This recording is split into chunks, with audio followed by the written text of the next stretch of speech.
네, 반갑습니다. 이 시간에도 하나님의 말씀 앞에 나오신 여러분에게 또 하나님의 위로와 또 격려가 있기를 바랍니다.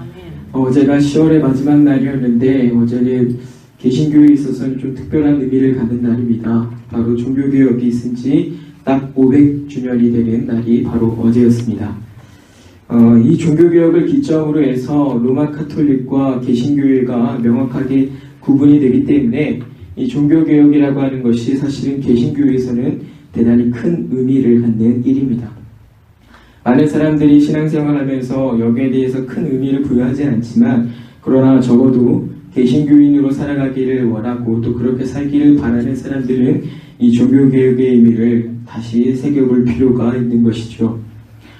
지난 금요일에도 그래서 말씀을 드렸습니다만 조금 과장되게 표현해서 말씀을 드리자면 이 종교개혁과 관련 없는 개신교회는 개신교회라 할 수 없는 것입니다. 반드시 종교개혁 그 안에서 개신교회가 발견이 되어야 되는 것이죠.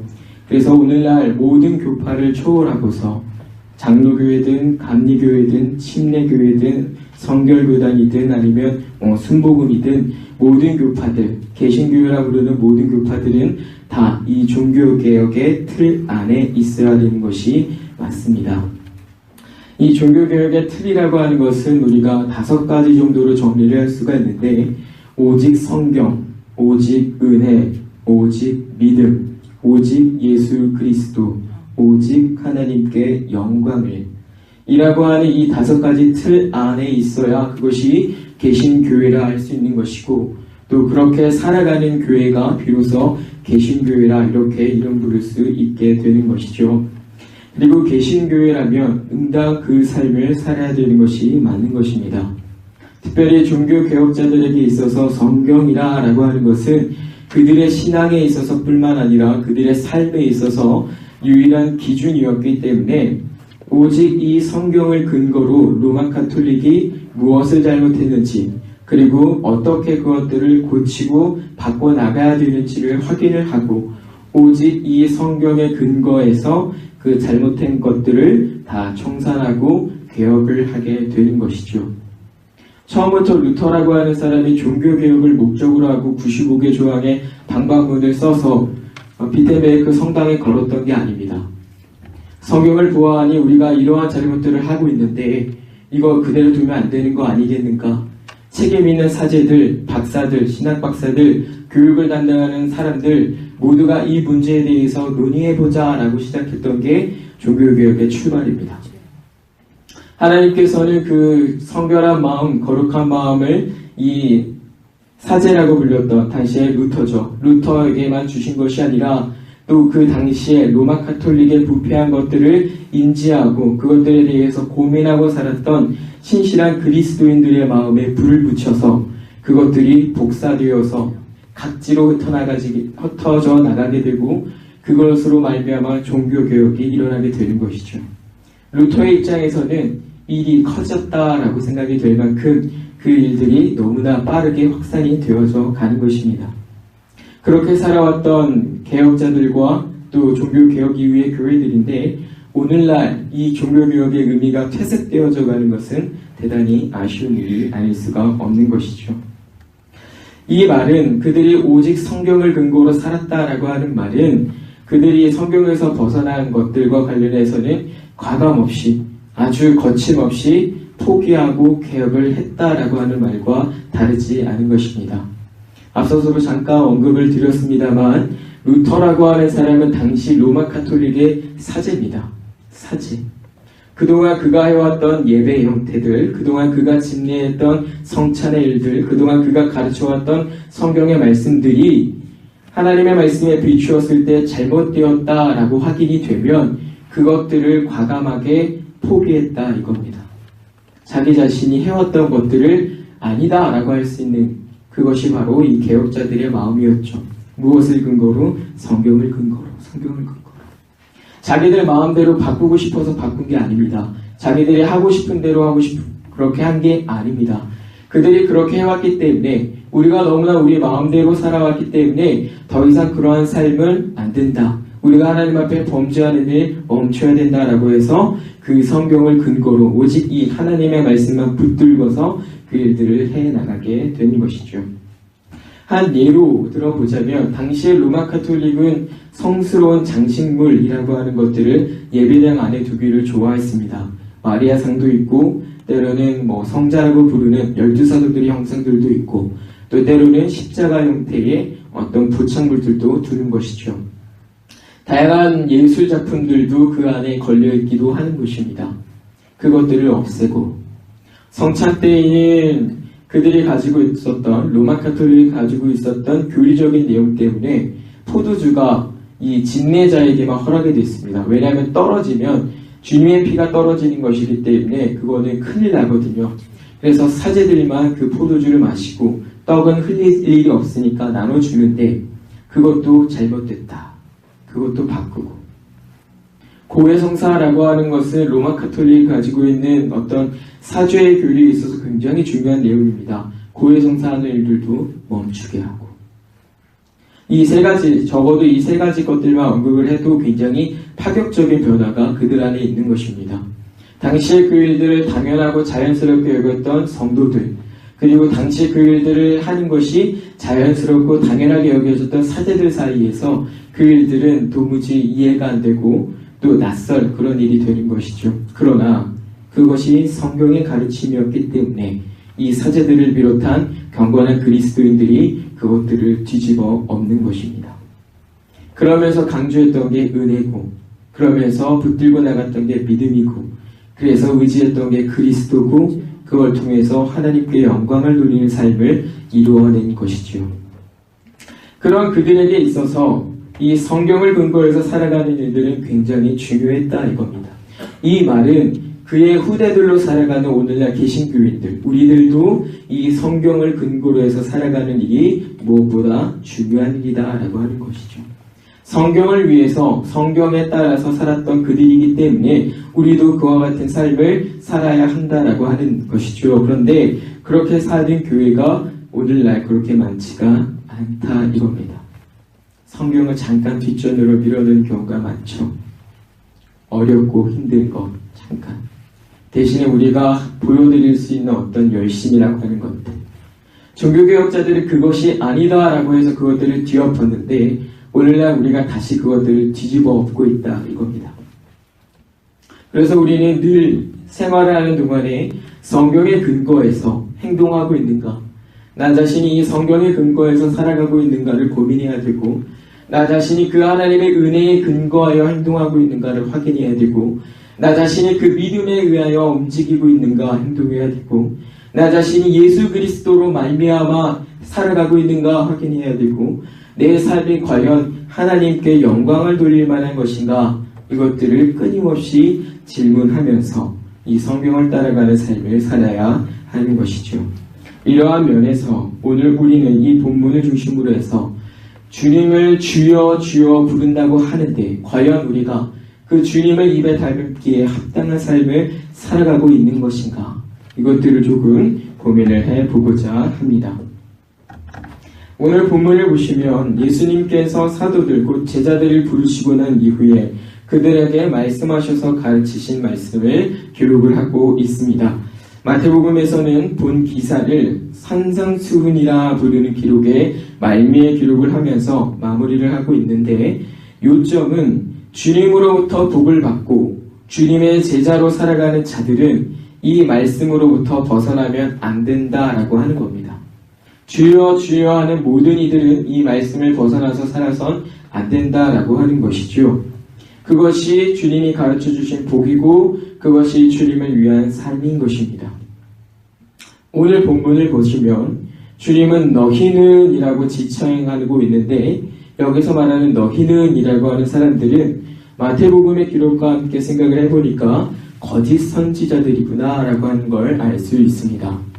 마태복음 7장 22절을 보니까 이렇게 말씀합니다. 그날에 많은 사람이 나더러 이르되 주여 주여 우리가 주의 이름으로 선지자 노릇하며 주의 이름으로 귀신을 쫓아내며 주의 이름으로 많은 권능을 행하지 아니하였나이까 하리니 라고 말씀을 하시면서 우선은 이 거짓 선지자들이 주여 주여 부르는 너희, 그리고 그 말씀을 듣고도 행하지 않는 자들이구나 라고 하는 걸 확인하게 되는 겁니다. 그리고 이어지는 마태복음 7장 23절에서 우리 주님은 그들을 두고서 불법을 행하는 자라 이렇게 말씀하고 있습니다. 여러분, 그 거짓 선지자들의 한 이름을 보십시오. 일들을 보십시오. 뭐 어떻게 하는 겁니까? 주님의 이름으로 귀신을 쫓아내고 주님의 이름으로 많은 권능을 행한 사람들이 바로 그 거짓 선지자들입니다. 많은 일들, 놀랄만한 일들을 행한 것이죠. 그런데 우리 주님이 그들을 규정하실 때 뭐라 하는 것입니까? 불법자, 불법자. 다시 말씀드리면 주여 주여 하면서 이런 일도 하고 저런 일도 하는 사람이라고 할지라도 하나님의 말씀을 듣고서 그것들을 행하지 아니하면 그것은 불법이라 이겁니다. 무엇을 얼마나 어떻게 하는지는 중요한 게 아니라 이거죠. 거짓 선지자들의 말이 그겁니다. 내가 주를 위하여 이것도 하고 저것도 하고 이렇게나 했습니다. 그것이 아무런 소용이 없다 이겁니다. 마태복음에서는 주여 주여 하는 자마다 천국에 다 들어갈 것이 아니라 말씀하셨으므로 거짓된 선지자들 뿐만 아니라 하나님의 말씀을 신중한 태도로 받지 않는 성도들, 그 마음에 이 하나님의 말씀에 대하여 조금 더 헌신하려고 하는 마음을 갖지 않는 위선자들도 이 거짓 선지자들과 함께 하나님의 말씀을 듣고서 행하지 않는 너희라 이렇게 부르고 있음을 확인할 수 있는 것이죠. 우리가 좀 주의해서 생각할 필요가 있는 것입니다. 하나님께서 우리 주님께서 누구를 당신의 법에 어긋난 사람이라 말씀하시는가 보아하니 그의 말을 듣지 않는 사람이 바로 불법자라 이렇게 말씀하고 있는 것입니다. 이 말씀에서 우리가 조금 주의해 볼 것은 주님께서는 분명히 우리에게 요구하시는 생활이 있다 이겁니다. 그 요구하시는 생활에 우리가 합당하게 살지 않으면서 주님한테 무엇인가를 내드린다고 하는 것 자체가 성립이 되지 않는다는 것이죠. 그것 자체가 불법적인 일인 겁니다. 하나님께서 우리에게 요구하시는 생활이 있는데 그걸 하지 않음이 불법이기에 그 불법으로부터 나오는 모든 것들은 다 하나님 앞에 불법이라 이겁니다. 우리가 무엇을 하건, 우리가 어떤 일을 하건, 우리가 얼마나 많은 것을 하건 하나님께서 요구하시는 생활과 상관없이 우리가 그 일들을 하면 하나님께서는 그것을 불법으로 규정하시고 기뻐하지 아니하신다 이거죠. 하나님께서 요구하시는 생활에서 벗어나 있으면서도 스스로가 교회의 기둥으로 여기며 살았던 자들이 과거에도 있었고 지금도 있는 것입니다. 이 말씀이 그때만 이렇게 이제 적용되는 게 아니라 오늘을 살아가는 지금도 동일하게 나타난다 이겁니다. 하나님이 요구하시는 생활 따위에는 관심이 없습니다. 여러분 그저 하나님 앞에 봉사 충성하십시오. 헌금 많이 하십시오. 그리고 복받아 누리십시오. 뭐 이런 말씀하는 분들도 많이 있는 것이고 또 그게 맞는 것처럼 살아가는 사람도 많이 있는 것이죠. 내가 필요할 때만 주님의 이름을 불러다 갖다 쓰는 경우도 많이 있는 것입니다. 그러나 그러면 안 된다라고 하는 것이 이 말씀이 우리에게 가르쳐주고 있는 것이죠. 우리 주님께서는 이러한 자들에게 두고서 마태복음에서 이렇게 말씀하십니다. 나는 너희를 도무지 알지 못한다 이렇게 말씀하십니다. 얼마나 많은 일을 했습니까? 거짓 선지자들이 귀신을 내쫓았다고 합니다. 많은 권능을 행했다고 말씀하고 있습니다. 그런데 주님은 나는 도무지 너희를 알지 못한다 말씀하고 있습니다. 이것이 얼마나 두렵고 떨리는 말씀입니까? 내가 하나님 앞에 종교적인 열심을 가지고 이 일도 하고 저 일도 했지만 주님이 나를 두고서 도무지 내가 너를 알지 못한다 말씀하실 수 있다 이겁니다. 말씀을 전하며 살아가는 저뿐만 아니라 그 말씀을 듣고 살아가는 여러분들도 주님이 나 너 모른다 이렇게 할 수 있다 이거죠. 대단히 두려운 말씀입니다. 이러하게 살아갔던 교회가 있죠. 중세교회입니다. 중세 1000년의 어두운 시간을 보냈던 교회. 로마 가톨릭이죠. 종교교육이 있기 이전의 교회 모습입니다. 그들의 모습을 보시면 베드로 성당을 건축하기 위해서 무분별하게 면죄부를 팔기 시작합니다. 면죄부를 파는 데서 그치는 게 아니라 이 면죄부를 조금이라도 더 많이 팔아보겠다는 신산으로 그 면죄부를 위한 설교를 진행합니다. 그걸 전담해서 하는 설교자들이 있었고 그것들을 파견돼서 각각의 예배당에서 이 면죄부를 팔기 위한 설교가 이루어지는 것이죠. 그걸 전담하는 사람이 있습니다. 그 결과 어떤 일을 합니까? 하나님의 말씀과 하나님의 은혜를 뒤로 하는 불법을 저지르면서도 그것이 불법인 줄 모르고 자기들이 옳다, 자기들이 선하다 말하는 것으로 이 하나님의 은혜를 땅으로 버리는 것입니다. 면죄부 그 종이 조각만 있으면 무슨 짓을 어떻게 하건 상관이 없다라고 말하는 것이 그들입니다. 그들. 당시의 교회라 이겁니다. 성경은 그렇게 말씀하지 않는데 우리 주님의 은혜는 우리 주님의 구원은 그렇게 말씀하지 않는데 이 종이 한 장 주고서 너희들의 모든 죄가 사하여졌으니 아무렇게나 해도 된다 이렇게 말씀하는 것이죠. 종교개혁자 루터는 95개 교회 방문문 가운데서 54문항에서 이렇게 말씀합니다. 하나님의 말씀을 설교하는 데 있어서 면죄부에 대해서 시간을 할애하거나 그것에 대해서 더 긴 시간을 쓰는 것은 그 말씀에 대하여 부정을 행하는 것이다 이렇게 말씀합니다. 그것들에 대해서 너희가 하나님의 말씀을 가지고 면죄부를 팔았기 때문에 그것은 하나님의 말씀에 대한 부정이다 이렇게 말씀하는 겁니다. 오늘날 그 일들을 하며 살아가는 그리스도인들도 많습니다. 그게 말씀에 어디 나와 있어? 그게 어디 나와 있어? 없어. 그러니 그거 해도 괜찮아. 술 먹지 말라는 게 어디 있습니까? 담배 피지 말라는 게 어디 있나요? 없어 성경에. 해도 돼. 로마 카톨릭은 그렇게 갑니다. 이것은요 우리가 함부로 그렇게 할 수 있을 만한 게 아닙니다. 성경은 1차적으로는 문자적으로 받는 것이 맞지만 그러나 신앙의 원리를 따라서 그것들을 받는 것이 맞습니다. 믿음으로. 그래서 주님께서 우리에게 부정한 것들과 관련해서 우리의 마음을 빼앗을 수 있는 것과 관련해서 엄격히 금하셨기 때문에 우리가 그 일들을 안 하는 겁니다. 안 하는 거예요. 그렇게 우리가 성경을 부정하게 사용하면서 내가 유리한 방향으로 이 말씀들을 오려 붙여 살아가면서 그것이 부정인 줄 모르고 살아가는 교인들이 있죠. 조심해야 됩니다. 로마 카톨릭은 면죄부를 파면서 이 말씀을 오용하고 살아가지만 오늘날 그리스도인들은 자기의 희락과 유희를 위해서 이 말씀을 팔고 살아갑니다. 그게 말씀이 어디 있어?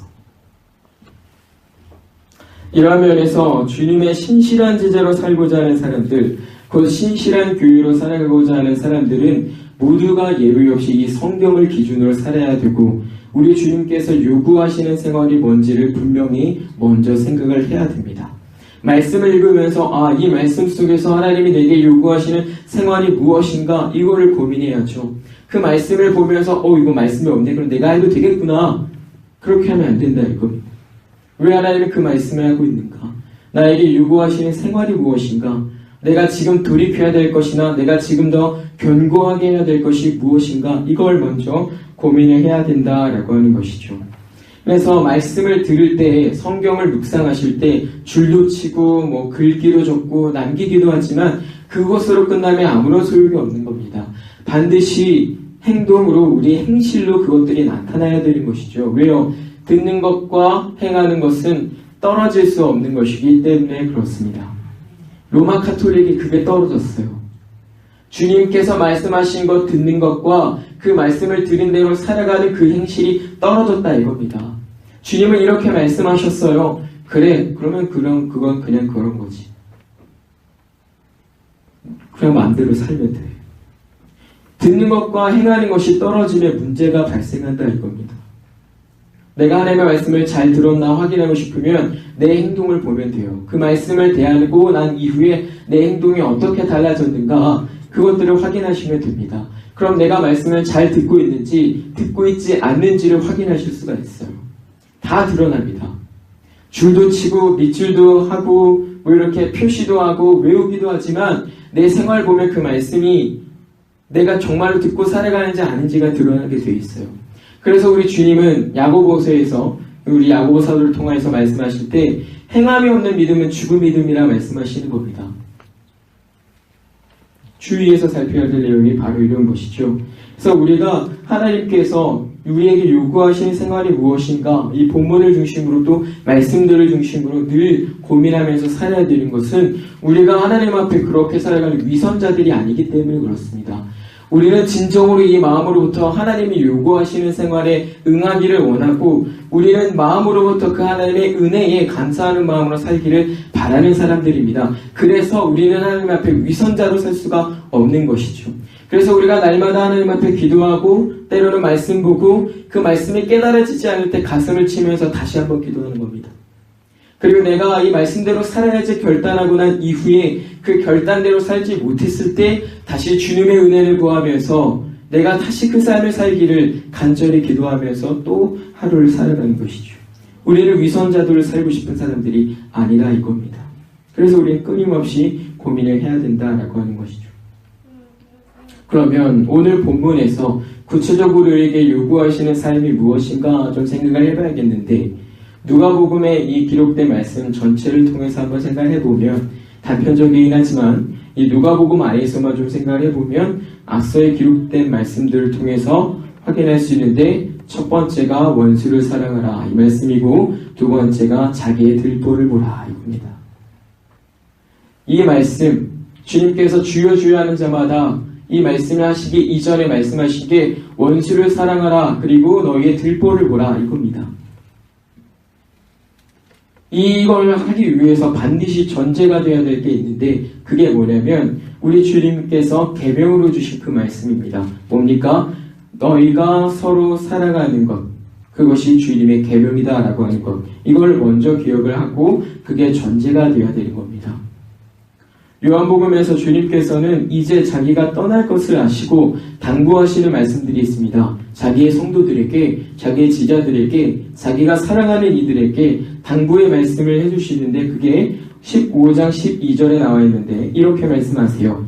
내 계명은 곧 내가 너희를 사랑한 것 같이 너희도 서로 사랑하라 하는 이것이니라 이렇게 말씀하시면서 자기의 말씀이, 우리가 따라야 될 그 하나님의 말씀, 우리 주님의 말씀이 무엇인지 가르쳐 주십니다. 이에 앞서서는 하나님의 사랑을 말씀하고 있고요. 이 부분에서는 내가 너희를 사랑한 것 같이 너희가 서로 사랑하라 라고 하는 그 말씀을 주시는 겁니다.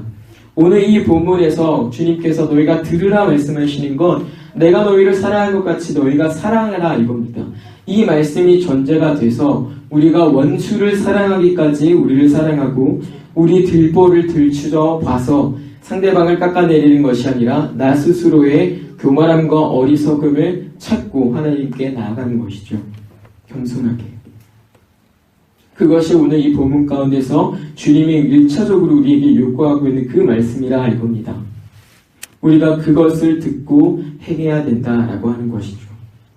문제가 뭡니까? 듣기는 들었는데 이게 안 된다 이겁니다. 그런데 안 되면 안 되는 문제예요. 들었으면 반드시 행해야 되는 문제입니다.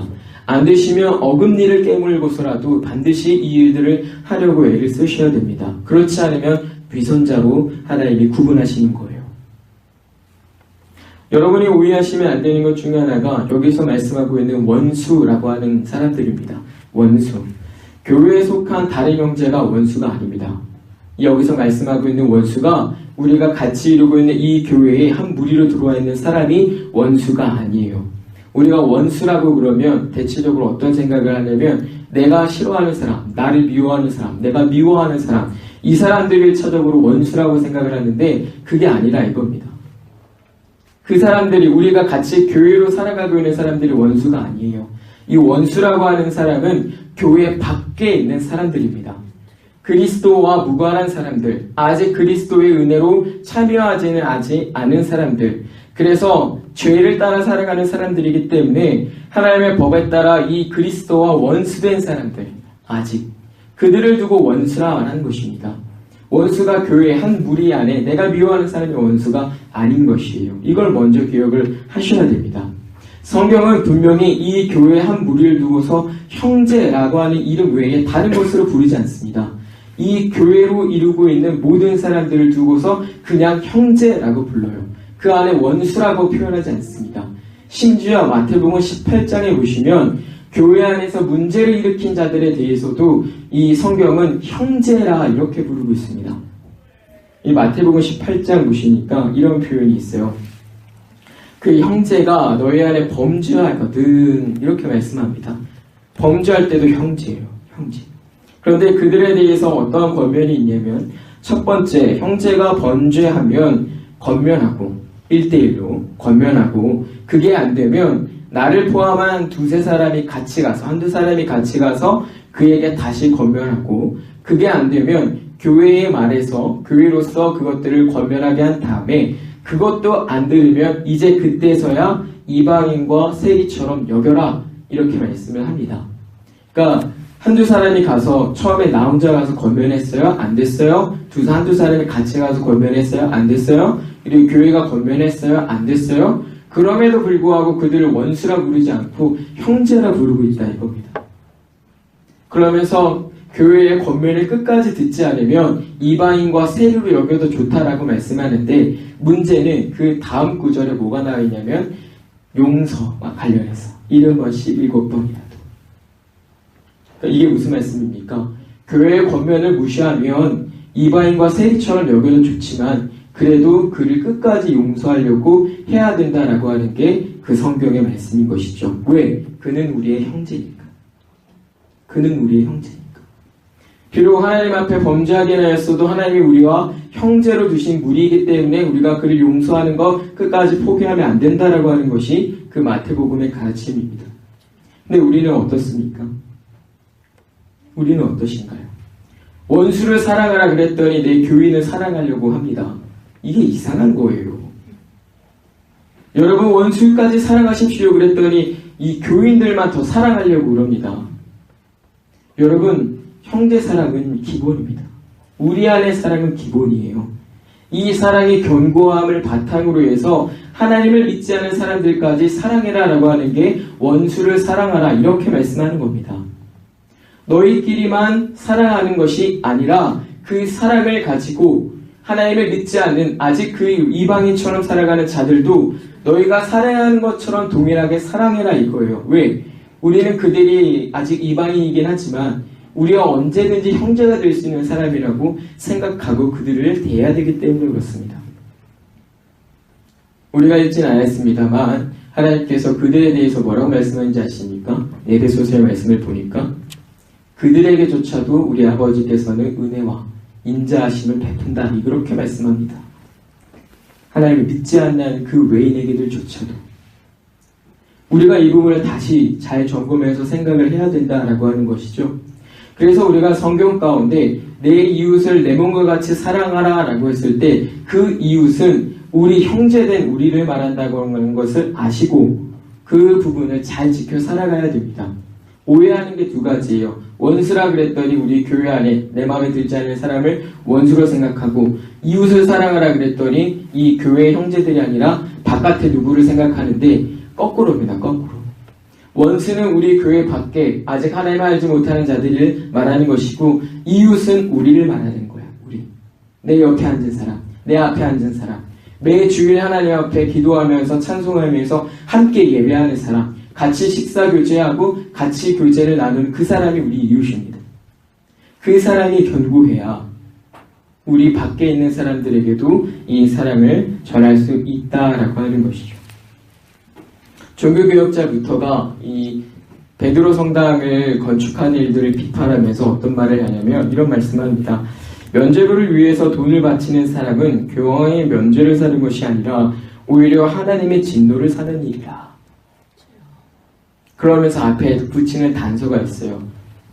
뭐냐면 가난한 사람을 보고도 본체만 채 지나쳐 버리고. 이게 무슨 말이냐면 내가 그들을 충분히 도와줄 수 있는 자금이 있습니다. 내가 충분히 그들을 살필 수 있는 자금이 있어요. 근데 면죄부 사야 되기 때문에 알지만 그것들을 무시하는 겁니다. 그게 아니라 이겁니다. 면죄부 안 사더라도 그 가난한 사람들, 그 어려운 사람들을 도와주는 것이 하나님께서 기뻐하는 뜻이야. 그것이 하나님께서 우리 안에 주신 형제사랑이라고 하는 것이야. 그것이 하나님께서 내가 너희를 사랑같이 너희도 서로 사랑하라 라고 하는 그 말씀이야 라고 하는 것으로 이 문제를 제기하고 있는 겁니다. 여기서 말하는 가난한 자들이 그 로마 카톨릭 안의 사람들만이 아니라는 걸 여러분 아실 수 있을 겁니다. 그 당시에 이제 뭐 계급 사회였으니까요. 때로는 너무나 이제 어려운 생활을 하는 사람들도 있는 것이죠. 고아들도 많았고요. 그러한 사람들 무시하고 살면 그리스도인이 아니라 이렇게 말씀하는 것입니다. 여기서 가난한 자들이라고 말을 하면서 이제 이 면죄부와 관련한 비판을 할 때 어떤 말씀을 하냐면 이렇게 루터가 말을 하는데 면죄부를 통해서 돈 벌기에 바쁜 그 교회를 보면서 이렇게 말씀합니다. 교황이 그 사실을 안다면 성 베드로 성당을 팔든지 아니면 자기의 사비로 면죄부 산 사람들의 돈을 반환해야 한다. 이렇게 말씀합니다. 한참 짓고 있던 성 베드로 성당을 팔아야 된대요. 누가 말하는 겁니까? 루터가. 왜 그거 팔아야 된다고 하는 줄 아십니까? 그 건물 지어봤자 하나님의 말씀과 떠나 있는 건물이기 때문에 그게 하나님의 영광과 하나님의 생활과 아무런 관계가 없다 이겁니다. 차라리 그것들을 처분을 해서 어려운 사람들, 가난한 사람들, 하나님의 말씀을 필요로 하는 사람들에게 나누는 것이 맞다. 그리고 교황은 당시의 모든 부자들보다도 더 많은 부를 가지고 있었기 때문에 면죄부를 산 사람들에게 그것들을 환원을 해서 그 면죄부를 산 사람들이 가난한 사람들을 도와줄 수 있도록, 그래서 그들이 하나님 앞에서 재물을 바로 사용해서 형제사랑이라고 하는 것들을 잘 실천할 수 있도록 해야 한다라고 하는 취지가 이 말씀이었던 것이죠. 이러한 고로 우리가 생각할 때 하나님의 영광이라고 하는 것은 반드시 성도의 유익으로 결과가 나타나야 된다. 이거를 우리가 생각을 해야 되는 겁니다. 우리가 하나님을 위해서, 하나님의 영광을 위해서라고 하고 교회를 위해서라고 말을 할 때는 그것이 추상적이라서 어떻게 해야 되는 게 맞는지 모를 때가 있습니다. 그런데 성도의 유익으로 나타나야 된다라고 하는 것이 있어야 되는 거죠. 그것이 내가 하나님을 위한 삶이고 그것이 내가 교회를 위한 삶입니다. 성도의 유익. 우리가 왜 헌금하는 줄 아십니까? 왜 이 예배당 안에 우리가 헌금이라고 하는 것, 재정이라고 하는 걸 가지고 계신지 아십니까? 그것이 하나님의 영광과 관련이 있기 위해서입니다. 근데 그 하나님의 영광과 관련이 있는 게 재정이 사용됨으로써 유익을 누가 받는 겁니까? 성도가 받는 겁니다. 성도가 누리는 유익인 것이에요. 성도가 유익을 누리는 것이 이 교회의 유익과 관련한 것이고 그것이 하나님의 영광과 관련된 일이라고 하는 걸 우리가 기억할 필요가 있습니다. 성 베드로 성당, 물론 신학적이거나 성경에 벌써 이제 벗어난 일이기 때문에 하나님의 영광과 교회와는 관계가 없는 일이긴 하지만 특별히 그 일들이 성도의 유익과 하나도 관계가 없었기 때문에 그 일들은 잘못됐다 우리가 말씀할 수 있는 것이죠. 그래서 로마서에서 보면 우리에게 하나님께서 서로 다른 은사를 주셨다 말씀을 하는 겁니다. 무엇을 위해서? 서로의 유익을 위해서. 교회의 유익을 위해서인데 서로 다른 은사란 말이에요. 서로 다른 것들을 쓰고 살아가는 겁니다. 그것이 나를 위해서, 내가 얻은 은사가 나 스스로를 위해서 쓰면 아무런 유익이 없는데 이 내가 가지고 있는 은사라고 하는 걸 내 지체, 우리 교회를 이루고 있는 사람을 위해서 쓰면 그것이 순기능이고 그것이 유익이라 이렇게 말씀하는 겁니다. 그래서 로마서에서 이어지는 말씀대로 쭉 보시면 형제를 사랑하여 서로 우애하고 존경하기를 서로 먼저 하며 부지런하여 게으르지 말고 열심을 품고 주를 섬기라 이렇게 말씀합니다. 성도의 유익과 그리고 하나님을 섬겨 살아가는 그 하나님을 위한 영광과 구별되지 않고 같이 나오는 겁니다. 같이. 그래서 우리가 하나님의 영광을 위해서 산다라고 할 때 우리가 교회를 위해서 무엇인가 한다라고 할 때 그것이 성도의 유익과 무슨 관계가 있는지를 고민해야 된다라고 하는 것이죠. 그래서 이 로마서 안에서 이 말씀의 단락 끝을 보시면 이렇게 말씀합니다. 성도에 쓸 것을 공급하며 손 대접하기를 힘쓰라 이렇게 말씀을 하는 거예요. 그 일들을 주님을 섬기는 일과 동일한 것으로 말씀하고 있다 이겁니다. 구별되지 않는 것이죠. 그래서 하나님을 위한 삶이라고 하는 것이 성도의 유익과 관련이 없으면 그건 좀 이상하다라고 하는 걸 여러분이 좀 기억을 하시고 늘 우리가 하나님을 위해서 교회를 위해서라고 할 때 내가 무엇인가 할 때 그것이 우리 성도들 안에 무슨 유익이 있는가를 고민을 해야 된다 이겁니다. 성도가 해야 될 고민이 그거라 이거죠. 그거라 이겁니다. 내가 성도들의 유익을 위해서 어떤 일을 해야 할까? 내가 성도들의 유익을 위해서 무엇을 해야 할까? 내가 성도들의 유익을 위해서 어떻게 할 수 있을까? 그것들을 고민하는 것이 교회를 위한 것이고 하나님을 위한 것이다 라고 하는 겁니다. 오늘 본문에서는요, 마지막에 두 가지의 집을 설명합니다. 이 말씀을 따라서 잘 하는 사람과 그렇지 않은 사람을 집으로 비유를 하는데, 이게 뭐냐면 겉모습은 똑같을 수 있다 이겁니다. 교인으로 살아가는 겉모습은 똑같을 수 있는데 이 형제사랑의 실천에 있어서 구별이 된다 이거죠. 하나의 집은 그 기초가 그리스도에게 온전히 있어서 그 사랑을 실천하는 일에 어떠한 어려움이 와도 포기하지 않고 그대로 할 것이지만, 그러나 그렇지 않은 경우에는 단 한 번의 공격으로도 넘어질 수 있다 이겁니다. 형제사랑하는 일, 주님은 그 부분들을 주의할 것으로 우리에게 말씀하는 것이죠. 다만 형제사랑에 있어서뿐만 아니라 기타 주님이 우리에게 요구하시는 모든 생활에 있어서도 이게 동일하게 적용이 된다라고 하는 겁니다. 이렇게 해야만 우리 안에서 성도의 유익을 생각하면서 형제를 사랑해야만 우리가 우리 이웃 아닌 다른 사람들, 원수라고 부를 수 있을 만한 그들에게도 하나님의 사랑을 온전히 드러낼 수가 있는 것이죠. 사랑하는 성도님들, 이 말씀을 통해서 주여 주여 하는 우리 모두는 서로가 교회의 다른 지체들을 위한 존재들이라는 것, 그리고 그들의 유익과 복지와 번영을 위해서 사는 존재들이라는 것 기억하시길 바랍니다. 이기적인 존재가 아니라 이타적인 존재들이다 라고 하는 것. 그래서 이 교회 안에서 형제사랑의 책임을 다해야 되고, 또 그럴 때에 올바른 그리스도인들의 생활을 영위할 수 있다는 점을 기억하시길 바랍니다. 그래서 늘 내가 하는 행동이 성경적인가 고민해야겠고, 내가 하는 행동이 하나님의 은혜에 따른 것인가 고민해야겠고, 내가 하는 행동이 믿음에 합당한 것인가 살펴야겠고, 내가 하는 행동이 그리스도로부터 말미암은 것인가 아니면 내 욕심으로부터 나온 것인가 생각해야겠고, 내가 하는 것이 결국 하나님의 영광을 위한 것인가 아니면 내 사적인 유익을 위한 것인가, 이거를 고민을 해야겠습니다. 서로가 성도들에게 유익을 줄 수 있는 교회가 되기를 바랍니다. 하나님 앞에서 듣는 것과 행한 것이 다르지 않는 교회가 되기를 바랍니다. 그것이 실패했을 때 중세교회는 부패한 자기의 모습을 드러내었고, 오늘날에도 부패한 교회 모습을 드러내게 됩니다. 이러한 사실에 주의해서 우리가 하나님 앞에 조금 더 건강한 교회, 우리가 하나님 앞에 조금 더 합당한 교회로 살아가는 모두가 되기를 다시 한번 부탁드리겠습니다. 기도합니다. 하나님 아버지 감사합니다. 주시는 말씀에 따라 힘써 살아가게 하시니 참으로 감사합니다.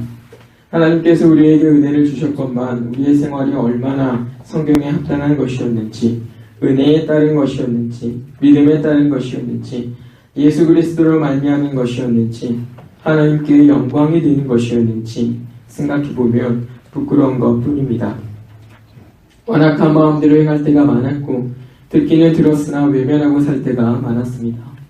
그럼에도 불구하고 우리를 이 말씀 앞에 다시 세우셨은즉 하나님의 뜻을 따라 서로에게 유익이 되므로 하나님께 영광 돌리는 교회가 되게 하옵소서.